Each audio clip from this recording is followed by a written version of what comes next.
मैं हूं दयानंद शेट्टी और आप मुझे इंस्पेक्टर दया के नाम से जानते हैं। For more episodes of CID subscribe to Sony Pal and hit the bell icon.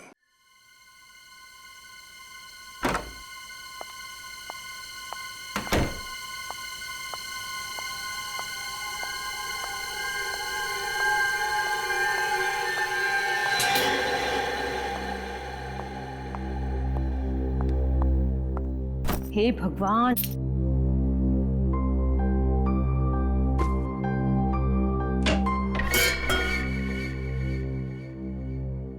कौन है?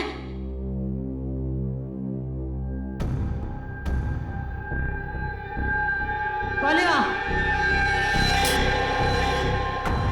कौन है?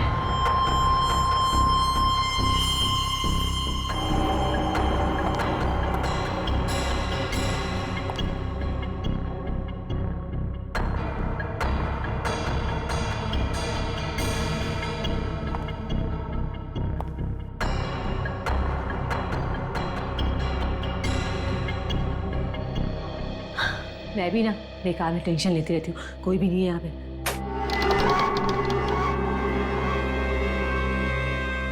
कौन है बेडरूम में? कौन है?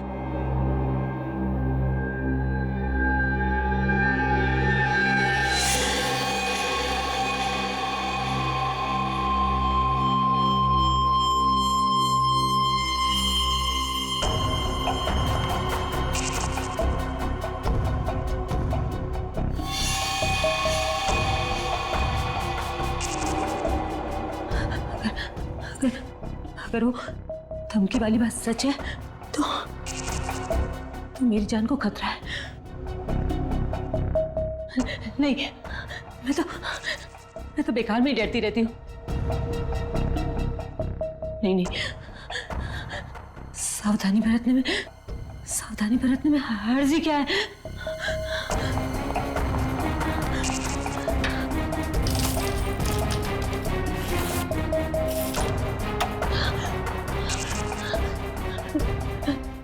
मेरी जान को खतरा है।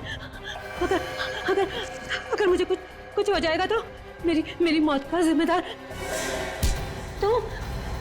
छोड़ो इसे, छोड़ दो मुझे, मैं पुलिस बुला लूंगी। छोड़ो।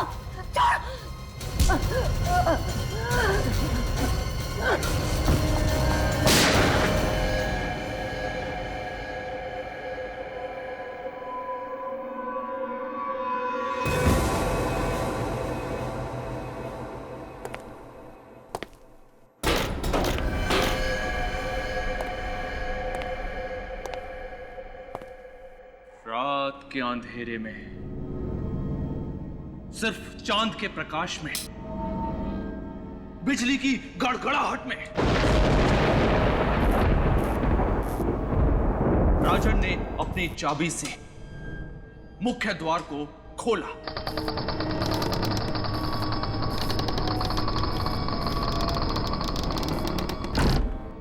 राजन शयन कक्ष की ओर मुड़ा। धीरे और धीरे वो अपने कदम शयन कक्ष की ओर बढ़ाने लगा और जैसे ही राजन शयन कक्ष के द्वार तक पहुंचा तभी अचानक एक हाथ पीछे से उसके कंधे पर आ थमा। राजन की चीख निकल गई। राजन ने पलट कर देखा तो वो उसकी पत्नी अनीता थी। अनीता ने बड़े ही प्यार से राजन से कहा, जानू, हैप्पी बर्थडे। अनीता के हाथ में एक केक था। उस केक के ऊपर एक जलती हुई मोमबत्ती लगी हुई थी। रेखा, तुमने देखा ये लाइट और साउंड वाले आईडी कहाँ हुए? डिस्टर्ब मत करो, सुनने दो। अरे हिट है, खूनी लिबास नावल सारे देश में धूम मचाएगी, देखना। राजन बड़े ही प्यार से अनीता की आंखों को पढ़ रहा था। अनीता ने राजन से कहा, ऐसे क्या देख रहे हो? तुम्हें क्या लगा मैं तुम्हारे जन्मदिन को भूल गई? राजन मुस्कुराया। अनीता ने बड़े ही प्यार से राजन का हाथ पकड़ा और उसको टेबल तक ले गई। अनीता ने वो केक टेबल के ऊपर रख दिया। अचानक अनीता ने चाकू उठाया और तेजी से राजन की ओर घुमाया। राजन डर गया। तभी अनीता बोली, चानू, केक नहीं काटोगे? राजन ने राहत की सांस ली। उसने वो चाकू अनीता के हाथ से अपने हाथ में लिया और जैसे ही उसने वो चाकू केक काटने के लिए केक के ऊपर रखा, तभी अनीता चिल्लाई, रोको! राजन फिर डर गया। अनीता मुस्कुराई। अनीता ने कहा, चानू, मोमबत्तियां तो बुझा दो। राजन ने फिर राहत की सांस ली। राजन ने एक फूंक मारी और उस मोमबत्ती को बुझा दिया। उस मोमबत्ती के बुझने के बाद उस कमरे में काला घना अंधेरा छा गया। तभी अचानक एक गोली चलने की आवाज आई और राजन जमीन पर गिर गया।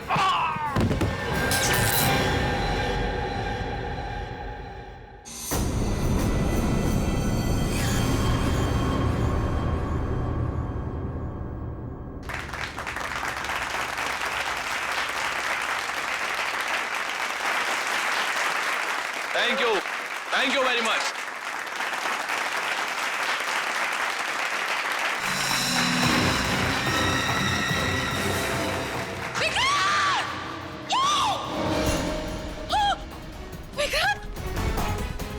किसी को बाहर मत जाने देना, मेन डोर बंद। विक्रांत, क्या हो गया तुम्हें? अरे कोई सीआईडी को बुलाओ जल्दी। विक्रांत,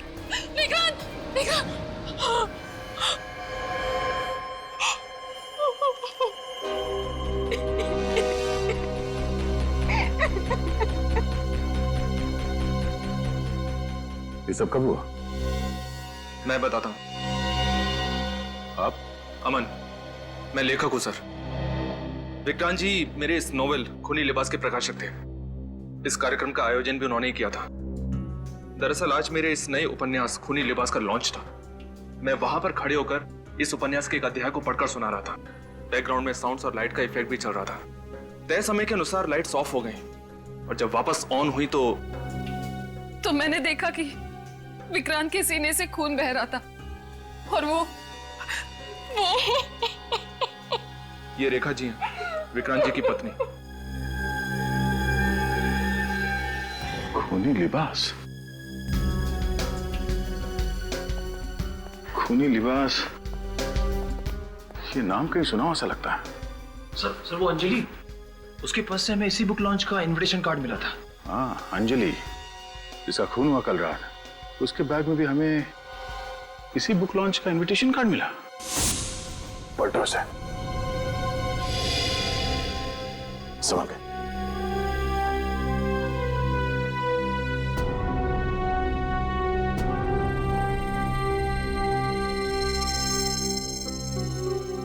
तो अंजलि का और उस हमलेवार के बीच में काफी हाथापाई हुई थी।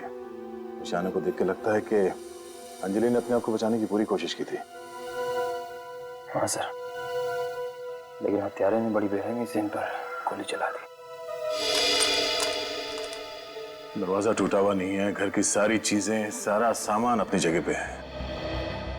यानी वो हमलावर घर के अंदर जबरदस्ती नहीं घुसा है, अंजलि ने उसे अंदर आने दिया है।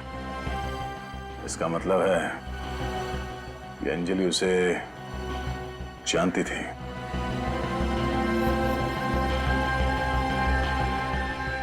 टूटा हुआ डिक्टाफोन, जरूर अंजलि ने इसमें कुछ रिकॉर्ड किया होगा, तभी उस हमलावर ने इसे तोड़ दिया।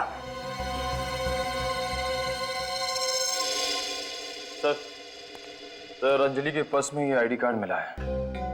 प्रेस का कार्ड? ये अंजलि एक पत्रकार थी? हाँ सर, और सर साथ में ये बुक लॉन्च फंक्शन का इनविटेशन कार्ड भी है।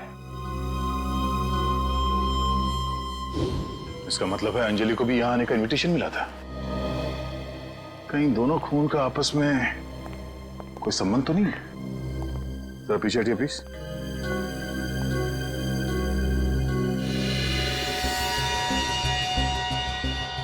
सब गोली विक्रांत जी के सीने पे लगी, यानी वार सामने से किया गया। जरा ना आगे लो।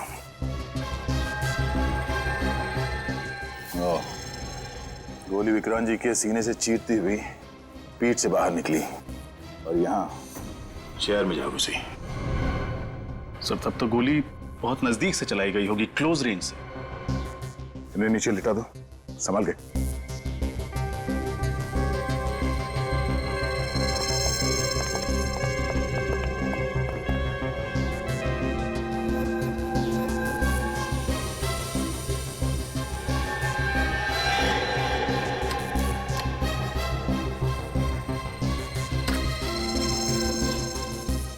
निकल, ये लो, एक लंबी रस्सी लिया।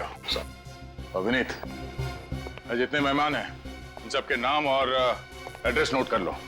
इन्हें पूछो कि इन लोगों ने किसी को देखा है या किसी पे शक है क्या। और जितने लोगों को इनविटेशन दिया गया उन सब की एक लिस्ट बनाओ और पता करो कि यहाँ कौन लोग हैं जो जबरदस्ती बिना इनविटेशन के अंदर घुसा है। और ये भी पता करना कि कौन लोग हैं जो इनविटेशन देने के बावजूद यहाँ पे नहीं आए। सर जिस तरह से गोली चलाई गई स्टेज पर से ही चली हो। ये कैसे हो सकता है सर? इस स्टेज पर तो सिर्फ मैं ही था। आप कह रहे थे कि उस वक्त आप स्टेज पे इस उपन्यास से एक अध्याय पढ़ रहे थे। जी हाँ सर, बैकग्राउंड में साउंड और लाइट का इफेक्ट भी चल रहा है। और हाँ सर, इस कहानी में एक जगह कमरे में अंधेरा होता है और किरदार पे गोली चलती है।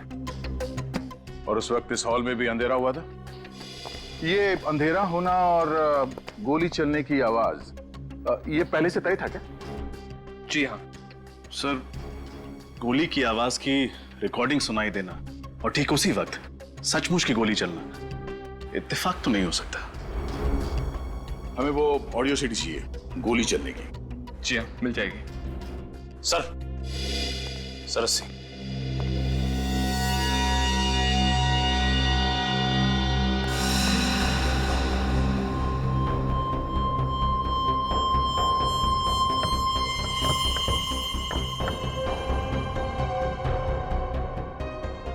गोली यहीं कहीं आसपास से चलाई गई है। सर करीब 15-20 फीट की दूरी है। सर हो सकता है खूनी इस पर्दे के पीछे कहीं छिपा हो।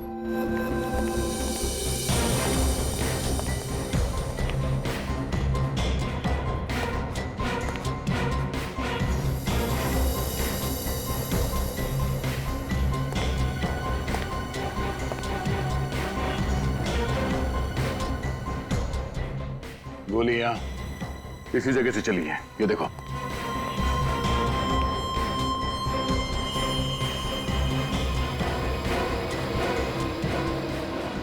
एक मिनट जब हिलना नहीं, हिलना नहीं।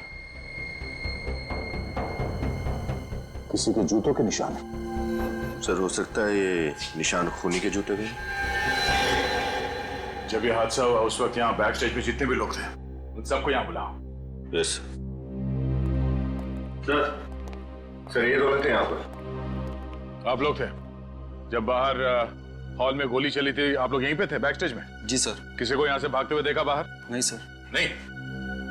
मैंने देखा सर, एक आदमी जल्दी जल्दी भाग रहा था। आप पहचानते हैं उसे? साहब अंधेरा था साहब, अंधेरे में दिखाई नहीं दिया साहब कुछ। अच्छा, उस आदमी ने क्या पहना हुआ था कुछ याद है? शर्ट, कुर्ता या कुछ और? साहब अंधा है क्या, जंगली कहीं का? साहब काले रंग का कोट पहना था साहब, और वो जल्दी जल्दी भाग रहा था साहब, और उसने मुझे धक्का दिया साहब, वो धक्का देके भाग गया साहब। ठीक है, आप लोग जाओ, सिक्योरिटी से जाके पता करते हैं कि उन लोगों ने किसी लंबे काले कोट वाले आदमी को देखा है या नहीं। जी सर, वो बहुत जल्दी में था। इसके पहले कि मैं उससे कुछ पूछता वो निकल गया। वो गया कैसे यहाँ से? गाड़ी से गया सर। गाड़ी का नंबर देखा तुमने? नहीं सर। अच्छा, वो दिखता कैसे था? उसने क्या पहन रखा था? हुलिया बता सकते हो? सर उसने काले कलर का कोट, टोपी और चश्मा पहना हुआ था। सर अंदर हॉल में भी उस आदमी ने हमें यही हुलिया बताया था। यही वो शख्स है जिसकी हमें तलाश है। तुम उसका स्केच बनवा सकते हो हमारे लिए?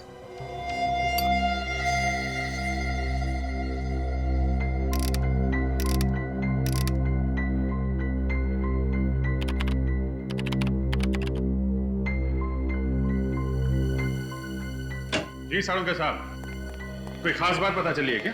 खास बात यह है अभिजीत, ये 2 बुलेट्स आप लोग देख रहे हैं, इसमें से ये वाली बुलेट मुझे अंजलि की बॉडी में से मिली है और ये बुलेट मुझे विक्रांत की बॉडी में से मिली है और दोनों बुलेट .32 कैलिबर की गन से चली है।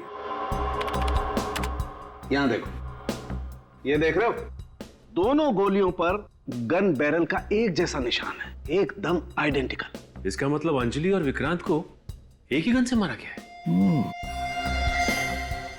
मिस्टर विक्रांत उस उपन्यास खूनी लिबास के प्रकाशक थे और अंजलि उस बुक लॉन्च में आने वाली थी मगर पहुंची नहीं। दोनों को एक ही गन से मारा गया है, मतलब दोनों का खूनी कोई एक ही है। मगर एक बात समझ में नहीं आ रही सर, खूनी ने ठीक उसी वक्त गोली कैसे चलाई जिस वक्त फंक्शन के बैकग्राउंड म्यूजिक में गोली चलने की आवाज थी? एक बार वो बैकग्राउंड म्यूजिक सुनते हैं। उसने वो चाकू अनीता के हाथ से अपने हाथ में लिया। राजन ने फिर राहत की सांस ली। राजन ने एक फूंक मारी और उस मोमबत्ती को बुझा दिया। उस मोमबत्ती के बुझने के बाद उस कमरे में काला घना अंधेरा छा गया। तभी अचानक एक गोली चलने की आवाज आई और राजन जमीन पर गिर गया। हाँ यार, थोड़ी मिस हो गई है, फिर से ट्राई करता हूं। सचिन, फिर से म्यूजिक ऑन करना। और उस मोमबत्ती को बुझा दिया। उस मोमबत्ती के बुझने के बाद उस कमरे में काला घना अंधेरा छा गया। तभी अचानक एक गोली चलने की आवाज आई और राजन जमीन पर गिर गया।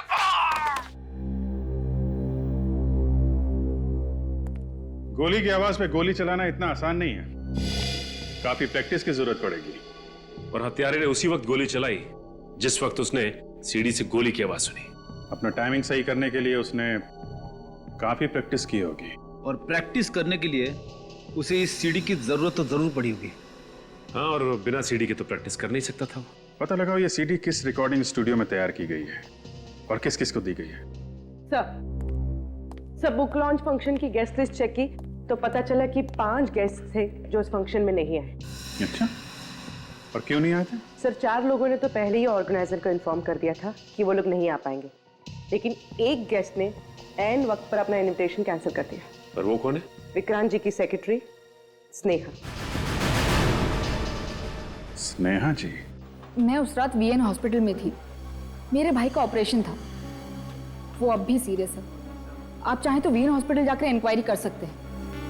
मैंने इस बार में विक्रांत सर को भी बताया था। नेहा जी, ये बताइए कि विक्रांत जी की किसी के साथ कोई दुश्मनी थी, कोई कॉम्पिटिटर उनका? दुश्मन का तो पता नहीं, लेकिन वो कुछ दिनों से परेशान बहुत थे। क्यों? पूछा था लेकिन उन्होंने बताया नहीं। लेकिन हाँ, मैंने उन्हें फोन पर किसी से टेंशन में बात करते हुए सुना था। क्या बात कर रहे थे वो, सुना आपने? हाँ, वो बार बार अमन का नाम ले रहे थे। अमन? अच्छा, अब ये बताइए कि बुक लॉन्च फंक्शन के दौरान नरेशन के साथ साथ साउंड इफेक्ट्स का आइडिया किसका था? जी, वो विक्रांत जी का ही आइडिया था। वो चाहते थे कि बैकग्राउंड में एक माहौल सा बने और इसीलिए मैंने सीडी की 3 कॉपीज भी बनाई थी। 3 सीडीज? मगर वहाँ ऑडिटोरियम में तो हमें सिर्फ 2 ही सीडी मिली थी। ये 3 सीडीज किस किस के लिए? एक विक्रांत सर के लिए, अमन के लिए और एक अपने लिए। ओह, क्या आप हमें ये ऑडियो सीडी दे सकती हैं? आई एम सॉरी सर, वो एक्चुअली वो सीडी या तो गुम हो गई है या मैंने कहीं रख दी है, पता नहीं। I am sorry sir. आपकी सीडी की कॉपी बुक लॉन्च से पहले चोरी हुई थी या बाद में? पहले, बहुत पहले। पहले। थैंक यू स्नेहा जी। अगर आपसे कोई और सवाल पूछना हो तो हम आपको फिर से तकलीफ देंगे। Thank you. सर, ये तीसरी सीडी का राज क्या है, समझ नहीं आया। कहीं किसी ने सीडी चुरा तो नहीं ली? लेकिन क्यों, कौन करेगा ऐसा? यही पता लगाना पड़ेगा हमें। पहले इस अमन से मिलते हैं। Thank you very much. Thank you very much sir. Thank you.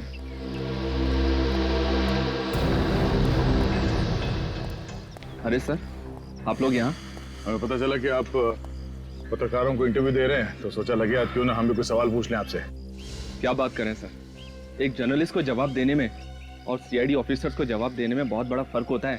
हाँ, फर्क तो होता है। पत्रकार को जवाब देने से मना किया जा सकता है, पर सीआईडी ऑफिसर्स को जवाब तो देना ही पड़ता है।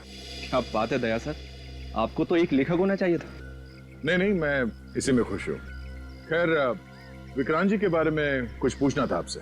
विक्रांत बहुत ही सीधा साधा और बड़े ही दिल वाला था। मैं आज जो कुछ भी हूँ उसी की वजह से तो हूँ। अगर मैं सच कहूँ सर, तो उसके चले जाने का सबसे ज्यादा नुकसान मुझे हुआ है।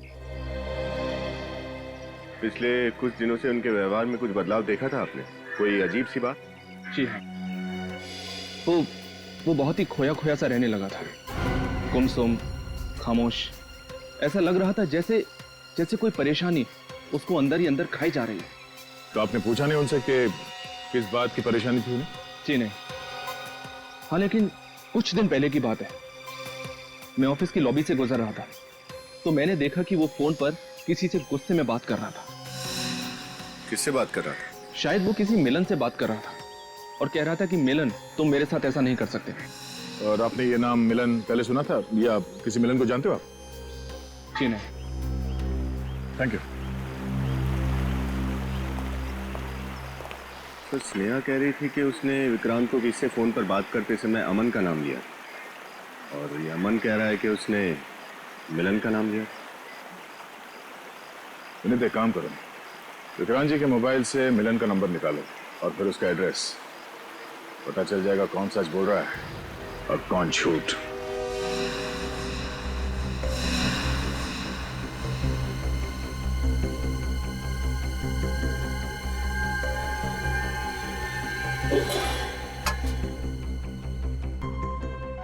फैन चल रहा है, अलमारी खुली हुई है, खाना वैसा का वैसा है, खिड़की भी खुली हुई है। मतलब ये जल्दी जल्दी में भागा यहां से, तो जरूर हमारे लिए कुछ छोड़ के गया होगा। चेक करो घर को।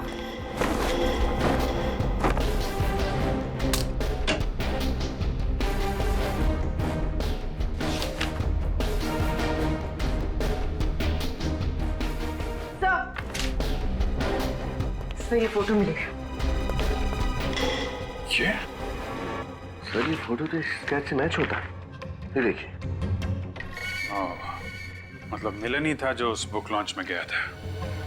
चेक करो, देखो और क्या मिलता है।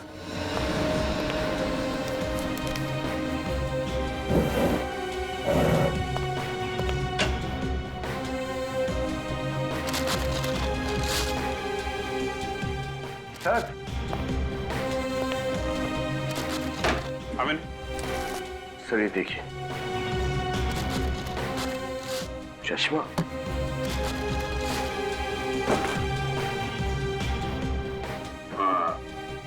वॉचमैन ने भी बताया था ना, गोली चलने के बाद जो आदमी गेट से निकला था उसने यही पहन रखा था, काला कोट, चश्मा और हैट। मतलब सर, बुक लॉन्च पे मिलन विक्रांत का खून करने के बाद पहले घर आया, हड़बड़ी में अपना सामान पैक किया और यहाँ से चक्कर हो गया। करेक्ट।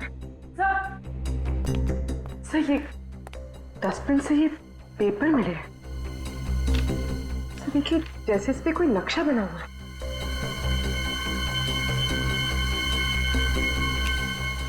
नक्शा ही लग रहा है।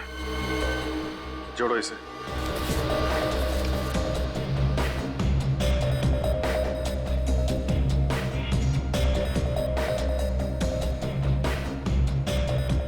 Blue pearl. Blue pearl. पता लगाओ ये जगह कहाँ पे है। निखिल, तुम्हें पूरा यकीन है यही वो जगह है? हाँ सर, उस कागज पे जो लैंडमार्क था वही होटल है, और इस होटल के आसपास सिर्फ एक फार्म हाउस है।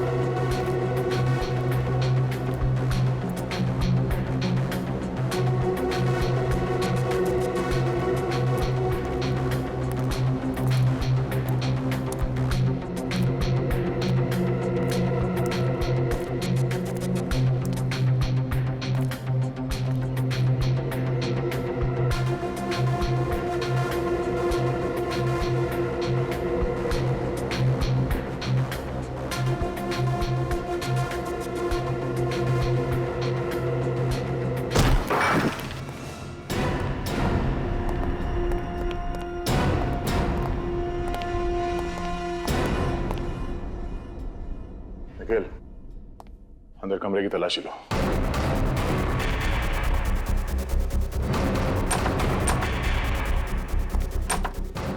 सर सर ये देखिए सर ये सेटअप तो बिल्कुल वैसा ही सेटअप है जो उस बुक लॉन्च फंक्शन के जैसा था। हाँ? सर इसका क्या मतलब हो सकता है? इसका मतलब ये कि खूनी काफी अरसे से ये खून करने की प्लानिंग कर रहा था। उसे उस जगह का पूरा लेआउट पता था। उसे ये भी मालूम था कि उस फंक्शन में विक्रांत जी कहां बैठे होंगे।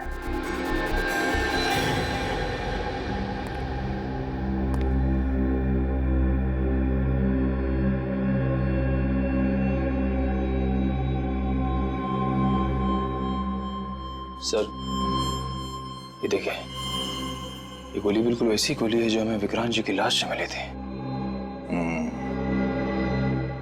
हर एक छोटी सी छोटी बात को ध्यान में रखकर उसने कत्ल करने की साजिश रची है। पता नहीं कितने दिनों से अपने इरादों को अंजाम देने में लगा पड़ा था वो। ये टारगेट प्रैक्टिस, ये देखो, ये गोलियां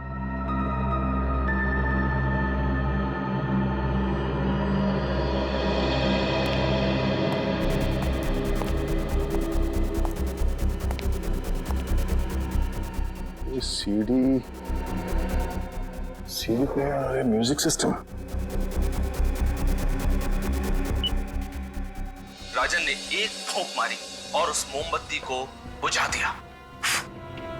उस मोमबत्ती के बुझने के बाद उस कमरे में काला घना अंधेरा छा गया। तभी अचानक एक गोली चलने की आवाज आई। ओह, सर लगता है वही सीडी है जो मौका वारदात से गायब हुई थी। हाँ, ये वही सीडी है और इसी सीडी की मदद से उसने अपना टाइमिंग एकदम परफेक्ट रखा। जैसे ही सीडी में गोली चलने की आवाज आई, उसने अपने गन से गोली चला दी। और इस टारगेट को देखो, ये इतने सारे छेद हैं। यानी टाइमिंग परफेक्ट रखने के लिए उसने बहुत प्रैक्टिस की थी, टारगेट प्रैक्टिस। और सर इसीलिए उसने ये पर्दे और खिड़कियां सब बंद करके रखा, ताकि जब वो गोली चलाने की प्रैक्टिस करे तो ना उसे कोई सुन सके ना देख सके। निखिल, आसपास जाके पता करो कि ये फार्म हाउस किसका है।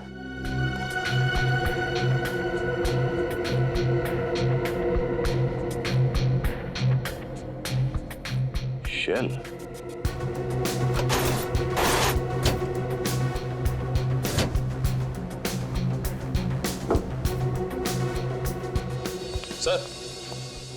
सर जो बात पता चली आप सुनेंगे तो हैरान हो जाएंगे।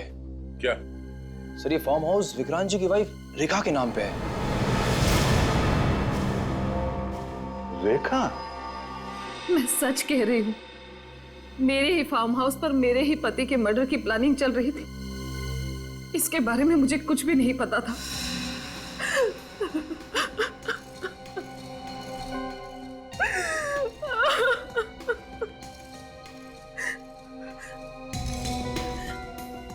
अगर मुझे पता होता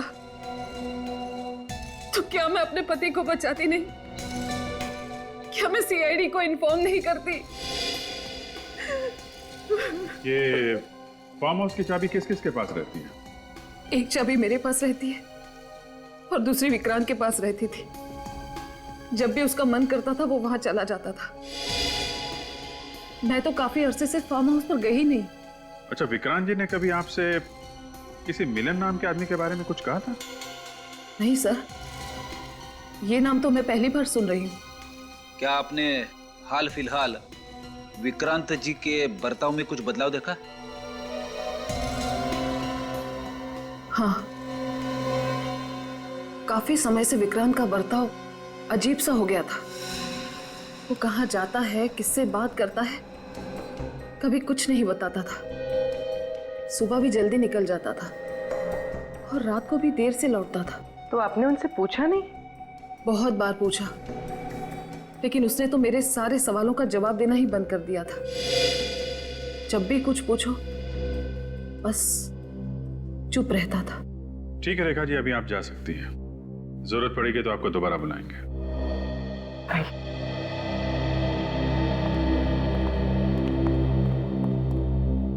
सर, मुझे तो लगता है ये मिलन ही खूनी है, क्योंकि बुक लॉन्च फंक्शन की शाम उसको ही निकलते हुए देखा गया था। हाँ, कहीं से उसने फार्म हाउस की चाबी का इंतजाम किया होगा, वहां पे सीडी के म्यूजिक पे गोली चलाने की प्रैक्टिस की और बुक लॉन्च में जाके विक्रांत जी का खून कर दिया। पर सर हमें ये भी नहीं पता कि मिलन है कहाँ, और ये भी नहीं पता कि वो जर्नलिस्ट अंजलि की मौत का इस केस से क्या लेना देना है। सर, डेक्टाफोन में से जो हमें टेप मिला था वो बुरी तरह से डैमेज था, लेकिन अब उसे रिपेयर कर लिया गया है। Very good. तो डिक्टाफोन लाना जरा।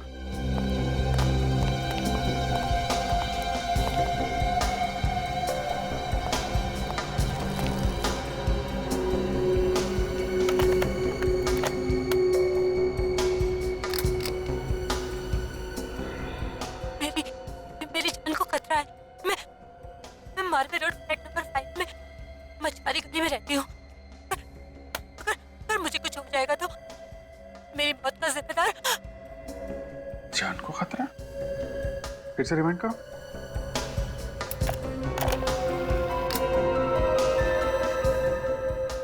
मेरी जान को खतरा है। मेरी जान को खतरा है। मैं मार्वे रोड फ्लैट नंबर 5 में मछुआरी गली में रहती हूँ। मेरी मौत का जिम्मेदार। Marve road flat number 5। तो फिर से चलो। मेरी जान को खतरा है। मैं मार्वे रोड फ्लैट नंबर 5 में मछुआरी गली में रहती हूँ। हाँ सर, तो फ्लैट नंबर 5 मार्वे रोड मछुआरों की कॉलोनी के पास। टेप से दो बातें तो पता चली है। अंजलि की जान को खतरा था और मरने से पहले उसने एड्रेस बताया था फ्लैट नंबर 5 मार्वे रोड मछुआरों की कॉलोनी के पास। देखते हैं कौन रहता है इस एड्रेस में। जी हम सीआईडी से आपसे कुछ पूछना चाहते हैं। माफ कीजिए, हमने आपका नाम नहीं पूछा। मृदुला। मृदुला। मृदुला जी, आप अकेली रहती हैं? हाँ, नहीं मतलब मेरे पति के साथ शैलेश, लेकिन फिलहाल वो किसी काम के सिलसिले में 3 महीनों के लिए हमारे गांव गए हैं। ओह अच्छा। आप किसी अंजलि को जानती हैं? अंजलि? एक सेकंड, ये है उसकी फोटो। कौन? अंजलि एक पत्रकार थे। जी नहीं, एक्चुअली मैं घर से बाहर सिर्फ सब्जी खरीदने के लिए निकलती हूँ। मैं किसी पत्रकार को नहीं जानती। सब्जी भाजी खरीदने जब घर से बाहर जाती हैं तो शायद आपने कहीं इसे देखा हो, इसके बारे में सुना हो। जी नहीं।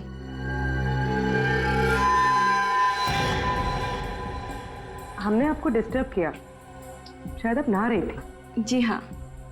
तो फिर आपके बाल इतनी जल्दी कैसे सूख गए?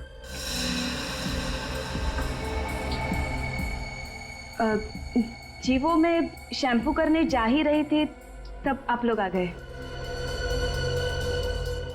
अब आप लोग जाएंगे तब मैं कर लूंगी शैम्पू। अच्छा, मतलब आप चाहती हैं कि हम लोग चले जाएं? जी नहीं, मगर वो पानी चला जाएगा तो प्रॉब्लम हो जाएगी। नहीं, कोई बात नहीं, हम लोग फिर आ जाएंगे। Thank you.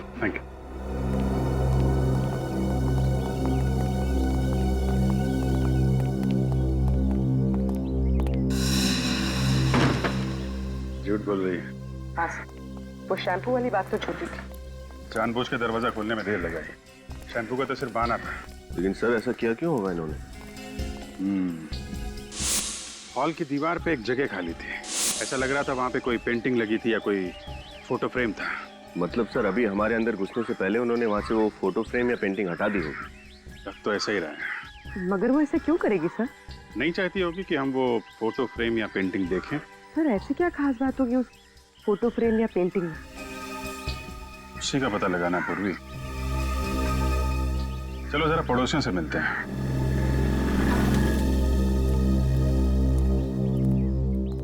एक्सक्यूज मी भाई साहब। देखिए हम लोग सीआईडी से हैं। आप यहीं आसपास रहते हैं? हाँ सर, ये वाला घर मेरा है। हो, आप फिर तो शैलेश जी और मृदुला जी को जानते होंगे? हाँ, बहुत अच्छे से। कितना जानते हैं उनके बारे में? I mean, उनके बारे में ऐसी कोई बात जो आपको खटकती हो, कुछ अजीब लगता हो उनके बारे में? हाँ सर, एक्चुअली सर वो दोनों वैसे तो बहुत मिलनसार है सर, लेकिन पिछले कुछ दिनों से सर उनका बर्ताव बहुत अजीब सा हो गया सर। अजीब सा मतलब? अचानक हम सबसे बातें करना बंद कर दिया है, सहमे सहमे से रहते हैं सर। तो इसकी वजह नहीं पूछी आपने? पूछा था सर, उन्होंने जवाब नहीं दिया, बात को घुमा दिया सर। अच्छा, इनके घर आना जाना तो होगा आपका? हाँ, काफी बार मैं जा चुका हूँ। I see। फिर तो आपने इनके हॉल में जो एक तस्वीर है वो तो देखी होगी, वो जो है ना, वो बड़ा सा फ्रेम है हॉल में बिल्कुल सामने, वो कौन सी फोटो थी वो? मैरिज वाली सर, मृदुला जी और शैलेश जी की शादी की फोटो है सर। कहीं आप उसी की बात तो नहीं कर रहे? अच्छा अच्छा, हाँ हाँ वही। अच्छा, ये शैलेश जी काम कहाँ करते हैं? शॉपिंग मार्केट में सर। कौन से शॉपिंग मार्केट?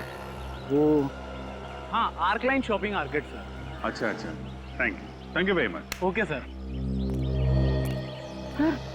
जी ने वो मृदुला जी और शैलेश जी की शादी की फोटो हमसे क्यों छुपाई? शायद शैलेश की पहचान छुपाने के लिए। आर्कलाइन शॉपिंग मार्केट।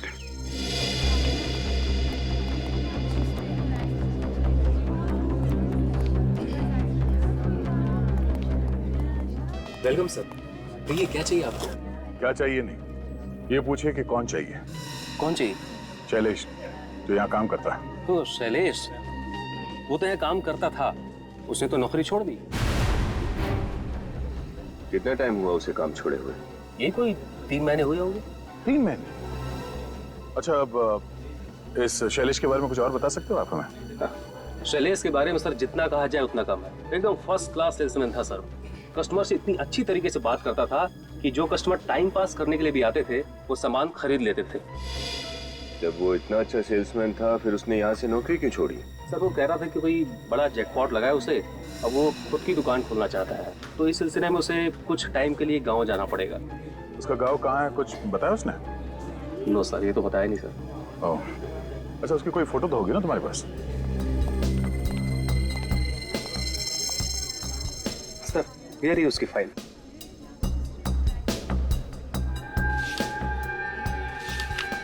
ओह, ये शैलेश, पकड़ ले इसे सर।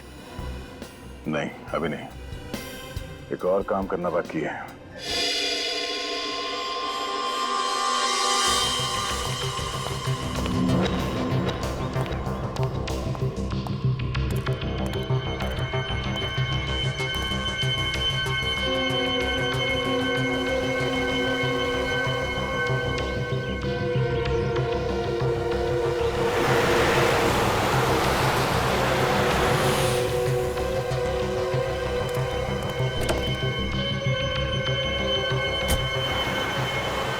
बैठ के तो नहीं जा रहा? हम भी चलते हैं, जाइए, जा रहा है।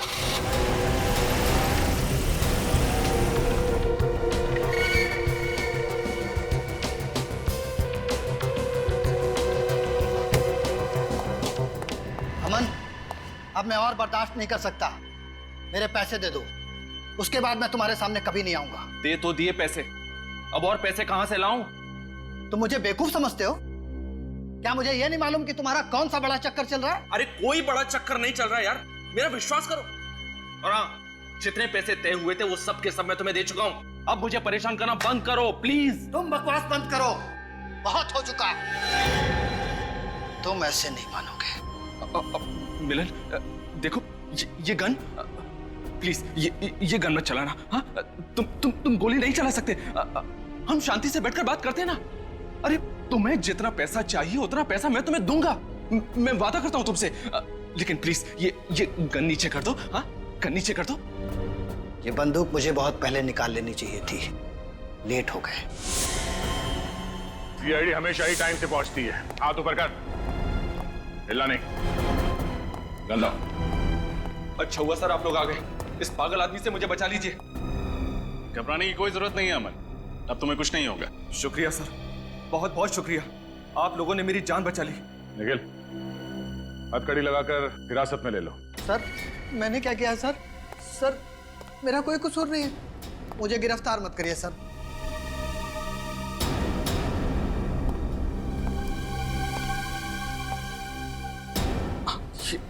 कि अब क्या करें सर? आप लोग मुझे क्यों गिरफ्तार कर रहे हैं? ये ड्रामा बंद करो मिस्टर शैलेश। शैलेश? कौन शैलेश सर? मैं अमन हूँ, अमन। और ये सारा खेल तो इस मिलन ने खेला है। मैं निर्दोष हूँ सर, मैंने कुछ नहीं किया। इतना भोला बनने की कोई जरूरत नहीं है। हमारे पास सबूत है कि तुम्हारा असली नाम अमन नहीं, शैलेश है। आर्क लाइन शॉपिंग आर्केड में काम करने वालों के रजिस्टर में तुम्हारा नाम है, समझे? और वहां तुम्हारी फोटो भी है। तो मिस्टर शैलेश, अब तुम महान लेखक नहीं रहे। मिलन, विक्रांत जी से तुम कैसे मिले? जब दो पब्लिशर ने मेरी कहानी छापने से इनकार कर दिया, तब मैं विक्रांत जी के पास गया। विक्रांत जी को मेरी कहानी बहुत पसंद आई, लेकिन उन्होंने कहा कि हम इसे नकली नाम से छापेंगे। इसलिए विक्रांत जी ने तुम्हारे उपन्यास को तुम्हारे नाम से नहीं, बल्कि एक नकली लेखक अमन के नाम से छाप दिया। जी, और जब उपन्यास को सराहा गया तो मुझे लगा कि विक्रांत जी मुझे दुनिया के सामने लेकर आएंगे, लेकिन विक्रांत जी को लगा कि दुनिया इस बात को कभी नहीं मानेगी कि मुझ जैसा दिखने वाला साधारण आदमी लेखक हो सकता है। उपन्यास की पब्लिसिटी के लिए उनको स्टाइलिश और आधुनिक चेहरा चाहिए था। और तभी उनकी मुलाकात शैलेश से हुई, आर्क लाइन शॉपिंग आर्केड में। हाँ? और तुम्हारी मीठी जुबान से बहुत इंप्रेस हो गए वो, तो उन्होंने एक प्लान बनाया। उन्होंने सोचा क्यों ना तुम्हें अमन बनाकर दुनिया के सामने लाया जाए। हाँ? पैसा और शोहरत पाने का मेरे पास ये सबसे अच्छा मौका था सर, लेकिन विक्रांत जी ने तय किए हुए पैसे मुझे नहीं दिए। इसलिए तुमने मिलन से हाथ मिला लिया और अपने मकसद को पूरा करने के लिए अंजलि नाम की जर्नलिस्ट की मदद ली। मगर शैलेश, तुम्हारा लालच बढ़ा, तुमने अपना प्लान चेंज कर दिया। तुमने सोचा क्यों ना विक्रांत जी को ही मार दो, ताकि उनके रॉयल्टी के सारे पैसे तुम्हें मिल जाएं। हाँ, और उनको मारने की प्रैक्टिस भी मैं उन्हीं के फार्म हाउस पर किया करता था। और अंजलि को इसलिए मार दिया क्योंकि अगर वो जिंदा रहती तो तुम्हारी सारी असलियत सबके सामने ला देती, है ना? मिलन भी तो तुम्हारी असलियत जानता था, इसको क्यों जिंदा छोड़ दिया? ये कहीं गायब हो गया था। चलो इतना तो पता चल गया कि तुमने जानबूझकर मिलन को उस रात बुक लॉन्च पर बुलाया और बैक स्टेज के पर्दे में छेद बनाया। ये बताओ, विक्रांत जी पर कैसे गोली चलाई तुमने? मैं गन किताब में छिपा कर लाया था। मैंने स्टेज से ही अंधेरे में उन पर गोली चला दी। चलिए नकली लेखक, असली जेल में सजा काटने का वक्त आ गया है।